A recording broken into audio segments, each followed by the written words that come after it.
Yo Chelsea fans, welcome back to Bridge of Blue bareng gue Nanda Sugiono. Di video kali ini just quick update mengenai situasi Chelsea karena memang belum banyak informasi yang beredar mengenai siapa pemain yang here we go ke Chelsea. Sampai saat ini gue pun masih penasaran dan menanti-nanti. Tapi sebelum gue mulai, gue pengen sapa-sapa dulu seluruh True Blue yang sudah bergabung di channel ini. Ada True Blue dari Kalimantan Barat, True Blue dari Bolmung Timur, dan True Blue dari Surabaya. Terima kasih untuk kalian semua yang sudah bergabung di channel ini dan selalu setia meramaikan kolom komen di bawah. Terima kasih, respect dari gue dan sehat selalu untuk kalian semua. Dan untuk kalian yang mau membeli jersey klasik dan kualitas modern, jangan lupa untuk klik jerseymegastore.id, ke tab all product, pilih jersey favorit kalian, dan check out menggunakan kode JMS Trip 10 untuk mendapatkan diskon 10%. Jadi tunggu apa lagi? Langsung aja ke jerseymegastore.id, pilih jersey favorit kalian, dan check out menggunakan kode JMS Trip 10 untuk mendapatkan diskon 10%. Sebelum gue mulai, gue pengen mengucapkan selamat dulu untuk the greatest footballer in the world, Lionel Messi, yang berhasil menciptakan rekor dengan membuat 18 gol sepanjang gelaran Piala Dunia. 5 edisi Piala Dunia sudah dijalani oleh Lionel Messi, dan di edisi terakhir 2026 ini seorang Lionel Messi berhasil mencatatkan dirinya sebagai pencetak gol terbanyak di Piala Dunia. Pencapaian yang sangat luar biasa di umur yang ke-39 tahun. Seorang Lionel Messi terus menjadi pemain yang tidak habis-habis dibicarakan oleh publik ya, karena memang kemampuan dan juga seluruh kualitas yang ditunjukkan oleh seorang Messi di lapangan hijau. Menurut gue ini pemain layak disebut sebagai the best footballer in the world ya, di planet bumi ini saat ini, karena bukan hanya tidak banyak atau belum ada pemain yang bisa menciptakan rekor seperti Lionel Messi. Tapi di urutan kedua kita melihat nama Kylian Mbappe juga masuk ke dalam rekor top goal scorer Piala Dunia sepanjang masa ya. 2 gol dari Mbappe buat namanya sejajar dengan pencetak gol terbanyak Piala Dunia sebelumnya, yaitu Miroslav Klose. Bukan gak mungkin Mbappe ini akan kejar-kejaran dengan Lionel Messi di Piala Dunia kali ini untuk mencatatkan nama sebagai pencetak rekor gol terbanyak Piala Dunia. Mungkin pertandingan ini akan sampai ke final, mungkin aja Argentina melawan Prancis ya, atau mungkin sebelum partai final justru Mbappe akan menyamai rekor Lionel Messi. Kita belum tahu, tapi yang pasti dari sisi physicality, availability, menurut gue Kylian Mbappe punya banget peluang untuk bisa menikung Lionel Messi di peringkat nomor 1. Pemain ini masih sangat muda, karirnya masih panjang banget, dan gue yakin dia akan nge-break berbagai rekor di Piala Dunia dalam edisi berikutnya. Mungkin dia masih bisa main 2-3 edisi Piala Dunia lagi, dan namanya akan berkibar di sana sebagai salah satu greatest footballer all the time. Kita coba lihat nanti seperti apa perkembangan persaingan antara Lionel Messi dan Kylian Mbappe. Dan jujur, gue di Piala Dunia 2026 ini begitu menikmati pertandingan yang tersaji, dan gue selalu update setiap pertandingan ya, sebisa gue, sekuat gue di channel gue yang lain ya. Ada second channel gue bernama World of Football, di mana gue akan selalu ngomongin soal Piala Dunia di situ selama kompetisi ini masih bergulir. Dan next gue akan banyak ngomongin soal sepak bola, bukan cuma sepak bola Eropa ya, tapi juga sepak bola Indonesia di channel World of Football. Jadi pastikan kalian semua ke channel gue yang lain, ada di tab home gue, langsung aja dan subscribe channel itu.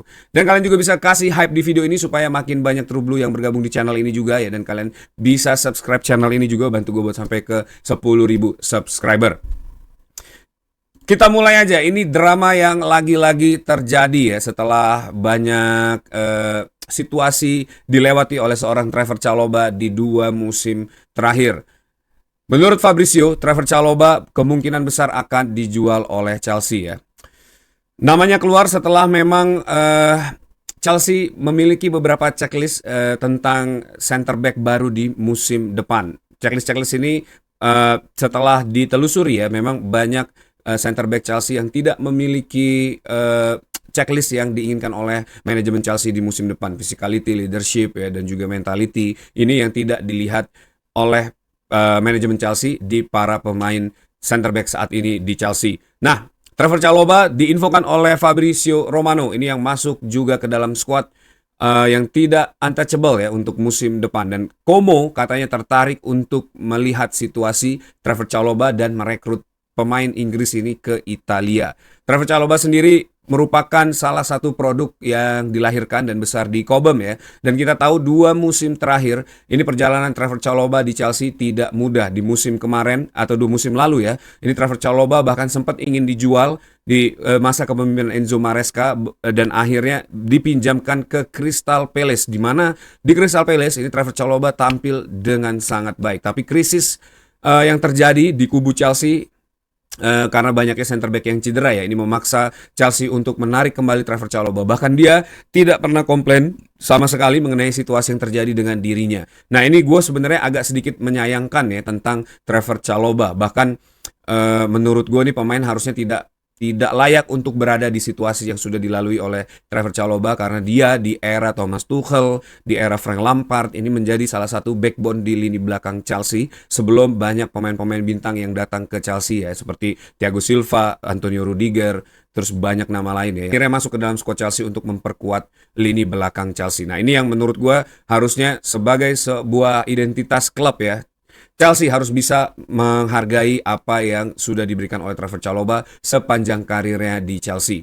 Pemain ini saat ini sedang berada di Amerika bersama dengan skuad Inggris Thomas Tuchel ya, dan gue nggak tahu apakah nanti akan dimainkan setelah pertandingan pertama Inggris yang memang lack of defense, di mana Stones dan juga Konsa ya di pertandingan tersebut tidak tampil dengan maksimal. Nah ini punya kesempatan bagi Trevoh Chalobah untuk membuktikan bahwa dirinya sudah berada di level yang jauh lebih di atas dibandingkan dengan apa yang dianggap oleh manajemen Chelsea ya. Menurut Fabrizio, Chelsea cukup mematok harga yang tinggi untuk seorang Trevoh Chalobah, karena mungkin memang salah satu possibility untuk mendapatkan peluang bisnis ya, atau market opportunity seperti yang sering disebutkan oleh para sporting director Chelsea ya, ini dengan menjual seorang Trevoh Chalobah. Selain dia merupakan produk dari akademi ya, di mana tidak tercatat transfer jual beli ya pada saat mendatangkan Trevoh Chalobah, karena seluruh hasil penjualan Trevoh Chalobah ini akan menjadi profit bagi Chelsea dan mempermudah langkah Chelsea untuk membangun skuad di musim panas ini. Nah, apakah ini merupakan akhirnya nanti menjadi pengorbanan yang dilakukan oleh Trevoh Chalobah buat Chelsea ya, untuk menjadikan diri dia sebagai peluru untuk memperkuat Chelsea di musim depan ya? Ini tentu sangat ironis tentunya. Gue pribadi berharap Trevoh Chalobah tetap bertahan di Chelsea, karena bagaimanapun ini pemain yang selalu bisa deliver ya, walaupun tidak atau jarang penampilannya stand out ya. Beberapa pertandingan juga kita pernah lah melihat dia memang menjadi sosok yang dibutuhkan Chelsea di lini belakang. Tapi permainannya standar aja, jarang melakukan kesalahan, walaupun ada lah beberapa kali kesalahan ya, dan match-match jeleknya Trevoh Chalobah. Tapi secara overall menurut gue ini pemain yang layak banget dipertahankan di Chelsea. Bisa banget menjadi backup plan ya pada saat ada hal-hal yang tidak diinginkan terjadi di Chelsea, dan bisa menjadi mitigasi instan untuk Chelsea untuk tetap konsisten dan survive di lini belakang mengarungi Premier League di musim depan ya. Tapi coba terus pendapat kalian, apakah menjual Trevoh Chalobah ini punya keuntungan untuk Chelsea ya, tentunya secara transfer value dan profit. Tapi apakah ini membuat identity Chelsea hilang ya, karena tidak ada lagi pemain-pemain yang tumbuh dan akhirnya menjadi seorang legend Chelsea ya, lahir dari Cobham. Nah ini yang harus mungkin mulai dipertimbangkan oleh manajemen ya, apalagi jika ingin mengambil hati para fans Chelsea, melakukan koneksi kembali antara klub dan juga fans. Hal-hal seperti ini menurut gue sangat penting, karena ini juga akan menjadi satu cerminan bagaimana internal Chelsea bekerja pada saat ini ya. Coba tulis pendapat kalian mengenai isu transfer Trevoh Chalobah ke Como ya. Di berita berikutnya, Trevoh Chalobah ini ternyata cukup tertarik untuk bermain di Italia. Ini yang dinyatakan oleh Fabrizio Romano ya. Tapi ya mungkin dia juga sudah mulai lelah ya dengan situasi ini, dan mungkin dari dia pribadi juga kelihatannya mulai menyerah ya untuk tetap bertahan di Chelsea, karena sooner or later juga kontraknya mungkin akan habis, dan dari sisi finansial dan bisnis mungkin jauh lebih baik mungkin ya menurut Trevoh Chalobah jika dirinya dijual saat ini ya. Ini pemain sebenarnya gajinya nggak terlalu tinggi dibandingkan dengan center back kita yang satu lagi ya, yang nggak kepake dan sering cedera itu. Nah, ya menurut gue secara market value harusnya banyak klub yang menginginkan jasa Trevoh Chalobah. Tinggal gimana nanti Chelsea menghargai atau set market value dari seorang Trevoh Chalobah ya. Apakah ini akan menjadi sebuah angka yang menarik untuk klub-klub lain, atau memang kalau terlalu di set terlalu tinggi ini bisa menjadi bumerang juga untuk Chelsea ya. Tapi tentunya kalaupun dia tidak jadi pergi, menurut gue keep Trevoh Chalobah as long as possible, itu adalah hal terbaik yang bisa dilakukan Chelsea ya. Di berita berikutnya, Ada update info juga dari Jonas Futex ya. Ini RB Leipzig tertarik untuk mendatangkan Mamadou Sarr. Tapi Chelsea saat ini masih menahan situasi Mamadou Sarr ya. Apakah nanti dia akan dipinjamkan atau dia menjadi skuad Chelsea di musim depan ya. Ini berdasarkan request dari seorang Xabi Alonso yang menginginkan Sarr masuk ke dalam pre-season ya, dan dinilai dulu oleh Xabi Alonso ya, melakukan assessment, dan akhirnya baru diputuskan apakah pemain ini akan di-loan atau dijual secara permanen. Tapi RB Leipzig sudah menanti kehadiran seorang Mamadou Sarr ya. Pemain ini pemain yang juga memiliki selling player yang tinggi. Kita juga lihat bagaimana kualitasnya ya di Senegal juga, dan memang ini pemain yang dipinjamkan di musim lalu di Strasbourg dan tampil dengan sangat baik ya. Dan menurut gua kehadiran Mamadou Sarr di Chelsea ini tentu akan menambah rasa percaya diri pemain-pemain ya, dan juga sang pelatih Xabi Alonso untuk melakukan rotasi, karena pemain dengan kualitas seperti Mamadou Sarr ini tentu bisa banget akan membantu Chelsea untuk tetap stabil mengarungi Premier League di musim depan ya. Tapi kita lihat nanti apakah akhirnya Trevor Chalobah ini harus di-loan atau dijual permanen, atau bahkan di-keep oleh Xabi Alonso untuk menjadi skuadnya di musim depan ya. Dan update informasi mengenai Wesley Fofana di video gue sebelumnya, ini sudah gue jabarin Chelsea yang ingin menjual Wesley Fofana ya di musim panas ini. Wesley Fofana menjadi salah satu pemain yang untouchable dan masuk ke dalam list untuk dijual di musim depan, karena memang ini pemain gajinya tinggi banget, 250.000 per pekan ya, dan juga dia jarang dimainkan, jarang bermain konsisten, jarang bermain bagus ya, dan beberapa kali melakukan kesalahan yang merugikan buat Chelsea ya. Jadi gue nggak melihat grit dan kualitas seorang center back world class di diri Wesley Fofana. Jadi menurut gue menjual Wesley Fofana ini bisa mengunlock banyak hal dari Chelsea ya, yang bisa diutilize untuk membangun squad Chelsea di musim depan. Chelsea sendiri valuasi seorang Wesley Fofana ini sebesar 30 juta pound sterling ya. Dan ini mungkin setelah dilakukan perhitungan antara harga jual dan harga beli Wesley Fofana, di mana kita tahu Chelsea membeli seorang Wesley Fofana ini seharga 70 juta pound sterling pada musim 2022 ya. Kedatangan Todd Boehly pertama kali. Nah, ini yang mungkin berdasarkan hasil analisa tersebut dan juga laporan keuangan yang dibutuhkan Chelsea supaya tidak minus dan tidak di embargo transfernya ya, karena Chelsea sudah sepakat dengan FA tidak boleh minus supaya embargo yang sudah ditetapkan oleh FA ini tidak dilaksanakan ya. Dan dengan penjualan Wesley Fofana ini tentu akan banyak hal yang positif menurut gue yang akan terjadi buat Chelsea. Selain mendapatkan cash value, tidak minus dalam pelaporan keuangan, juga ada spare gaji yang bisa dimanfaatkan untuk mendatangkan pemain lain ya.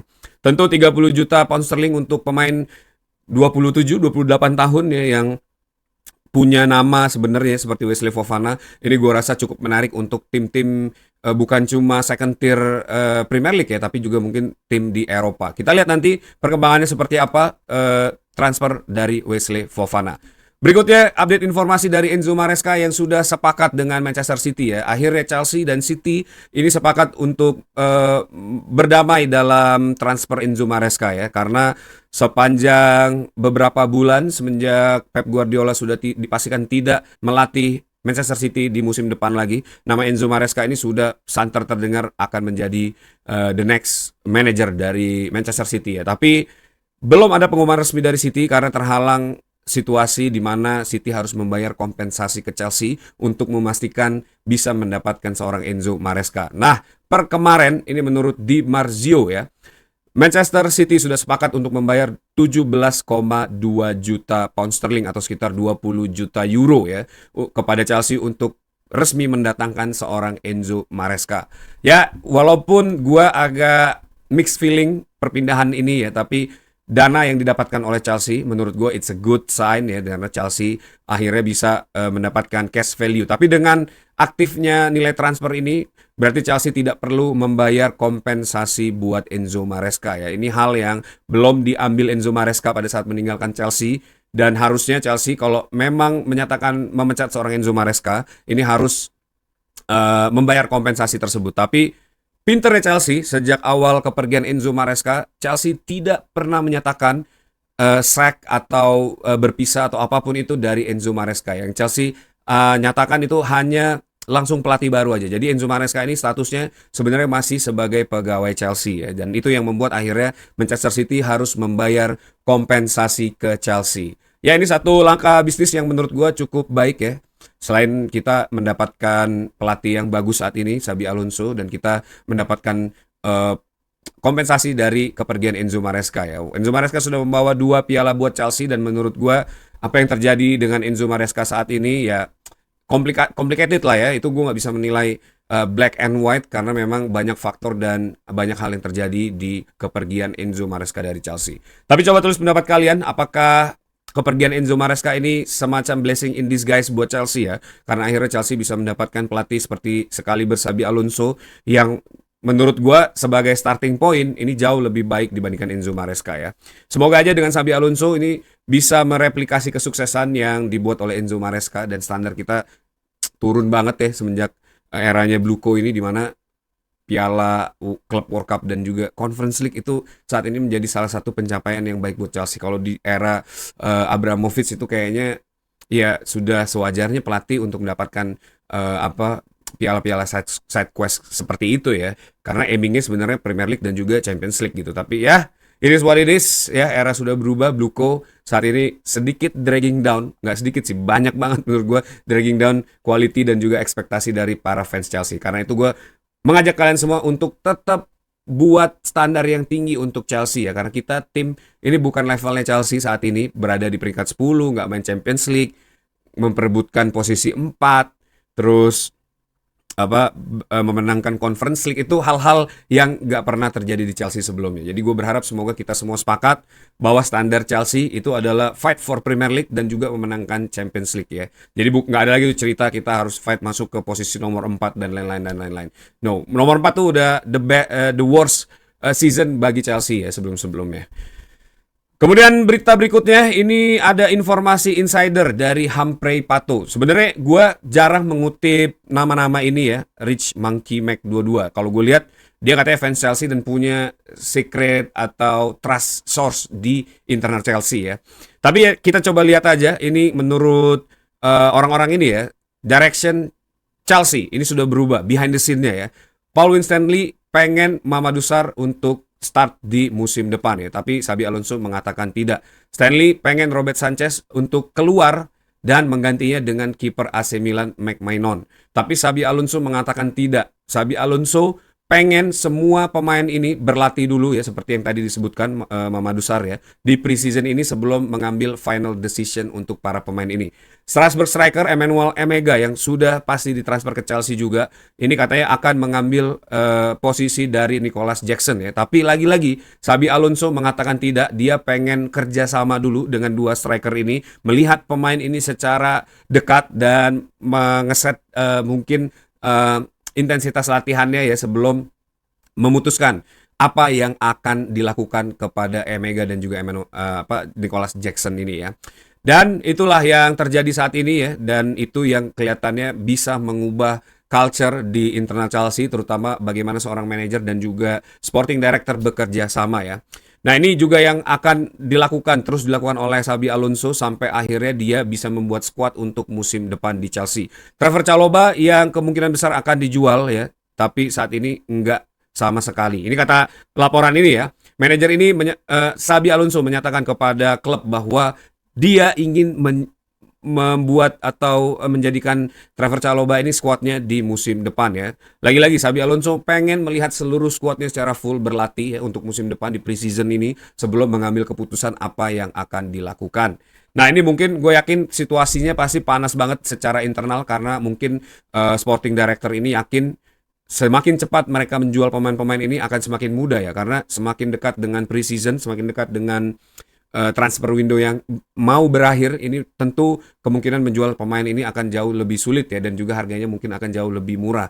Tapi mungkin Xabi Alonso berpikir that's not my business ya. Bisnis gue adalah membuat skuad yang bagus untuk musim depan dan membawa Chelsea menjadi juara ya. Kalau urusan jual beli itu diserahkan ke sporting director ya. Nah, ini yang menurut gue perbedaan yang terjadi antara Xabi Alonso dan manajer sebelumnya ya, di mana hal ini tidak pernah terjadi sebelumnya bahkan di era Enzo Maresca, dan gue happy banget kalau seorang Xabi Alonso bisa membawa culture ini ke Sporting Director ya. Bahkan mungkin jika nanti Xabi Alonso bisa membuktikan diri jauh lebih baik, gue berharap para Sporting Director ini diganti aja dan akhirnya Ekbali, Todd Boehly dan Bluko ya. Ini membuat satu tim dan skema yang lebih solid lagi dan nggak toksik ya. Karena kalau gue lihat di 4 tahun terakhir ini tuh hubungan antara sporting director dan juga manajer tuh benar-benar toksik gitu. Sporting director pengen didengar, manajer punya kebutuhan. Nah, ini yang nggak pernah ketemu di Chelsea di 4 tahun terakhir ini. Dan itu yang gue berharap semoga dengan hadirnya Xabi Alonso, culture itu bisa berubah dan toxicity itu bisa segera pergi dari internal Chelsea. Tentu itu akan sangat mempengaruhi performa Chelsea di musim depan. Coba tulis pendapat kalian, apakah gerakan atau gebrakan dari Xabi Alonso ini sudah benar ya, atau ini justru adalah bom waktu yang dibuat oleh Xabi Alonso yang mempersulit dirinya di perjalanan di musim depan ya. Next, ini ada update dari Reece James yang katanya ternyata selama 2 tahun ini menggunakan Aura Ring. Nah, Aura Ring ini ternyata adalah satu teknologi yang dipakai oleh atlet-atlet untuk mengecek fitness dan juga stress level dari seorang pemain ya. Ini mungkin didesain untuk para pemain profesional ya, karena kelihatannya kalau diceritakan oleh Matt Law ini James yang bisa full ya bermain hampir 1,5 musim ini tanpa cedera serius ya, ini karena memang effort yang dilakukan oleh seorang Reece James ya. Dia selalu berkomunikasi dengan fisioterapinya Ben McDonald ya, dan efektif. Terus juga dia juga selalu menjaga dietnya, porsi makan, terus juga kualitas tidur, terus juga porsi latihannya ya. Nah, kelihatannya James ini terinspirasi dengan pemain-pemain sukses lain di Premier League. Kita tahu ada Erling Haaland juga yang sangat menjaga kebugarannya ya, sehingga kita selalu lihat bagaimana seorang Erling Haaland ini bisa perform well di setiap pertandingan ya. Ya, semua ini berubah karena memang ada sosok Cristiano Ronaldo yang mencontohkan kepada seluruh pemain muda untuk menjaga kebugarannya dan juga seluruh mental state-nya ya, supaya bisa mendapatkan longevity seperti yang didapatkan oleh seorang Cristiano Ronaldo. Nah, ini satu mindset yang menurut gue bisa mengubah seorang pemain ini menjadi world class player dan juga mungkin menjadi legendary player ya, karena memang seorang atlet ini harus sangat menjaga dirinya dan juga cedera-cedera yang dia bisa terima ya, karena kita tahu Reece James ini salah satu pemain yang cukup fragile ya, karena rentan cedera, terus juga selalu on off karena memang punya cedera-cedera ringan ya di beberapa musim sebelumnya. Tapi di 1,5 musim ini gue happy banget melihat perkembangan dari seorang Reece James.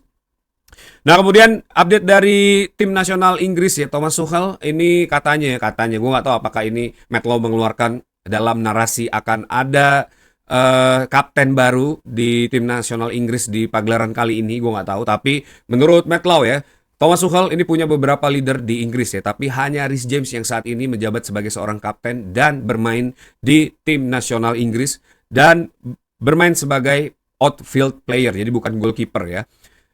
Dan dalam 2 musim terakhir ini Reece James tidak pernah mendapatkan kartu merah, dan itu menjadi modal penting bagi seorang Reece James seandainya Thomas Tuchel ingin memilih kapten baru bagi tim nasional Inggris. Nah, ini ya gue nggak tahu, mungkin nggak dalam perjalanan Piala Dunia ini ya mengubah kapten, karena itu akan sangat mempengaruhi moral para pemain.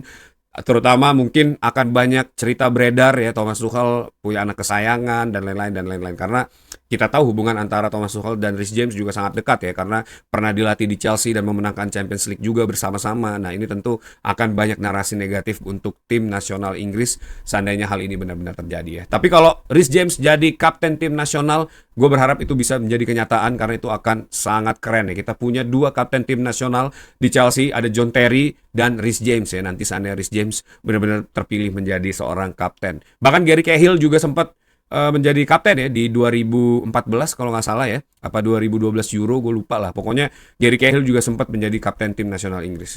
Chelsea always produce captain dan world class player, jadi gue berharap itu juga akan menjadi standar kita sebagai fans ya untuk menilai kinerja Bluko di musim-musim berikutnya. Oke, that's it video for today. Thanks for watching guys. Buat kalian yang suka sama video ini, jangan lupa untuk klik tombol like, share juga supaya informasi ini makin banyak orang yang tahu ya. Dan yang paling penting adalah subscribe channel ini, nyalain loncengnya, bantu gue buat sampai ke 10.000 subscriber. Kalian juga bisa bantu gue dengan memberi hype di video ini supaya makin banyak Trublu yang tahu mengenai channel ini. Terima kasih untuk kalian semua yang sudah menyaksikan video ini sampai akhir. Tetap dukung Chelsea. Once Blue is Blue, up to Chelsea.